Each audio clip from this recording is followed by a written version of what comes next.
Russia যুক্তরাষ্ট্র সম্পর্ক বর্তমানে বিশ্বের সবচেয়ে আলোচিত রাজনৈতিক ইস্যুগুলোর একটি। ইউক্রেনে রক্তক্ষয়ী যুদ্ধ বন্ধের লক্ষ্যে মস্কোতে অনুষ্ঠিত সাম্প্রতিক বৈঠক সেই আলোচনাকে নতুন মাত্রায় নিয়ে এসেছে। রুশ প্রেসিডেন্ট ভ্লাদিমির পুতিনের সঙ্গে ডোনাল্ড ট্রাম্পের বিশেষ দূত স্টিভ উইটকফ এবং জ্যারেড কুশানের ৫ ঘণ্টার বৈঠককে গঠনমূলক বলা হলেও সবচেয়ে গুরুত্বপূর্ণ ইস্যু ইউক্রেনের ভূখণ্ডগত নিয়ন্ত্রণ নিয়ে কোনো সমঝোতায় পৌঁছানো যায়নি।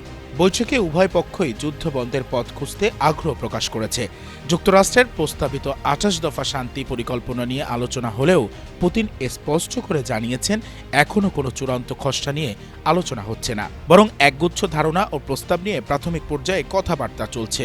ক্রেমলিনের জ্যেষ্ঠ কর্মকর্তা ইউরি উশাকভ সাংবাদিকদের বলেন, ইউক্রেনের ভূখণ্ডগত ছাড় দেওয়া রাশিয়ার জন্য এখনও সবচেয়ে কঠিন বিষয়। অন্যদিকে ট্রাম্প প্রশাসনও যুদ্ধ শেষ করতে আগ্রহী হলেও বাস্তবে কোনো চুক্তি বাস্তবায়নে ইউক্রেনের অবস্থান অত্যন্ত গুরুত্বপূর্ণ, কারণ প্রেসিডেন্ট জেলেনস্কি স্পষ্টভাবে বলেছেন রাশিয়ার দখল করা ভূখণ্ডের প্রশ্নে কোনো ছাড় দেওয়া সম্ভব নয়।